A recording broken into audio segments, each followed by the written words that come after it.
And now we have another member of the Talking Heads Nation joining us, Jack Bradshaw. Thanks for coming on. Good to be here. Great. And what we're going to talk about today is best ball. You actually just completed the best ball draft. You've actually done quite a few of them so far. How many have you done?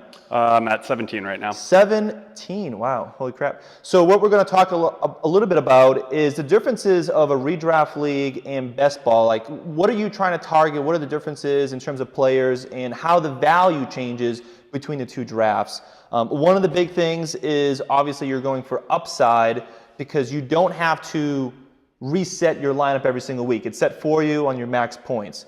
So why don't you give our listeners, and the rest of Talking Heads Nation as well, an idea of some of the players you've been targeting, who you've been getting in your drafts, and some of the differences in terms of ADP. Sure. Okay, so one of the biggest issues in season-long fantasy is finding consistency with your players. Right. Having boom-bust players can give you a great week, you can win, but then you can lose 2 in a row based on that volatility. So where consistency is ranked really high in a season-long league, that's not something you have to worry about as much in a best ball league. So you want to kind of balance out in a best ball league, having a few floor guys to automatically get inserted into your lineup every week, but putting in some of those high upside guys. So in a season-long league, I'm not crazy about Deshaun Jackson. I think the Bucs have a lot of weapons. I think it could go to any one of them any week, and I still think they're more committed to the ground game than a lot of casual fans think. But in a best ball league, give me those 4 weeks where he has 100 yards and a touchdown or 2. Right. I feel similarly about the New England offense. I think they're top 3 offense. I think they could even shatter some of their own offensive records this year. But who's it going to be week to week? Don't know. Is it going to be Dwayne Allen? Is it going to be Gronk? Is it going to be Gillislee? Is it going to be Burkhead? I don't know. I don't want to play that game. Brandon Cooks right now has a second, third round ADP. I'm not touching him there in a season-long league because I don't want to deal with that up and down volatility. But I'm taking him all day in best ball because give me those 7 weeks where he has a huge week. Yep.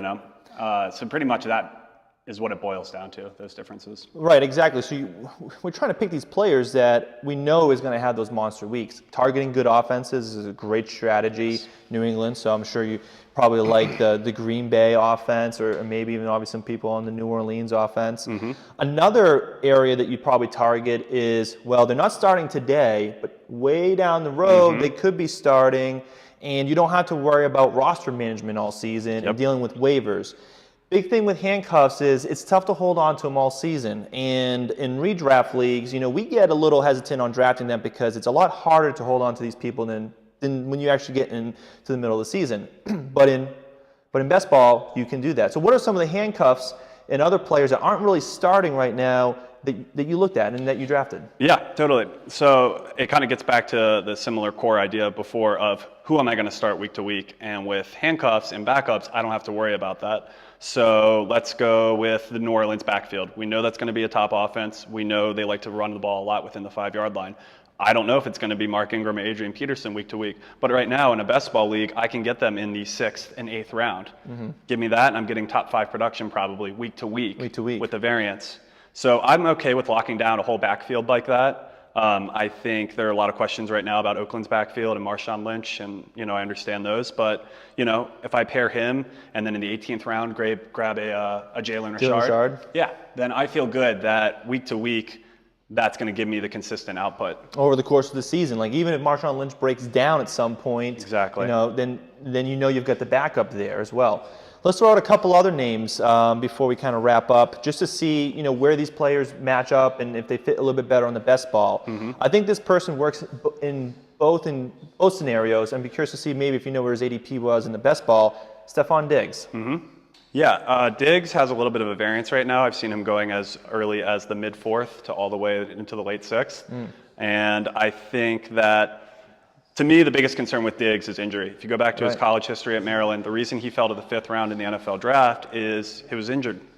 He would flash and explode for huge games at College Park and would still end up, missing a couple games after that. So I think that's why the Vikings got such a big discount on him, and that's why I think us as fantasy players can also get a good fantasy discount on him, because I think talent-wise, he's in that 3rd round kind of range, but that consistency is what you're worried about. So if you grab him, you're going to get some of those boom weeks. If you compare Stephon Diggs' game splits last year to games where he was on the injury report to not, I don't remember the specific metrics, but it was, something like 10 receptions to 3, that big of a drop off. Right, yeah. And his health is always a major concern. Yep. One of the intriguing parts, I think, with best ball leagues is where are you drafting the quarterbacks and then how many do you draft, right? Because you're typically only starting one, but of course, if you get a lot of late round quarterbacks, then it's automatically going to play the best one. Yep. Or you can say, you know what, I'm going to save the roster spots. Right.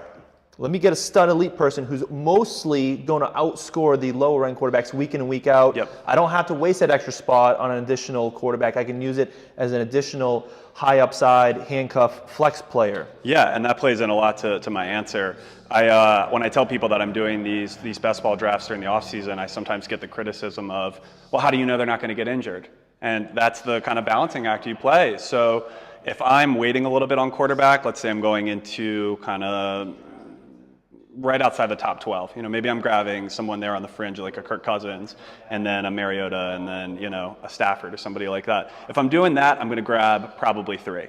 But if I get me a stud early on, if I get, Drew Brees in the 6th or Brady in the 4th or something like that, I'm probably only going to grab somebody to cover his bye week. Because what you got to think about with best ball is you don't get to choose when to sub in. You can't drop a guy to fill in a bye week. So you have to cover that out in advance. You have to check your players' bye weeks and make sure you have that coverage in advance. Because Drew Brees is probably going to outscore 9 out of 10 quarterbacks. So you grab one other person for his bye week. Exactly. Off chance Drew Brees is on the road. Yep. And other than that, you get to use that extra roster spot on a different position. And that made me just think about Ben Roethlisberger, who I am worried about in season-long leagues, but I love in best ball. Give me those home games. Give me those 6 touchdowns, the 400 He's a really good person for best ball. Exactly. All right. Well, that's going to conclude our best ball segment. Jack, thanks for joining us. Awesome. Thanks. Appreciate it, man.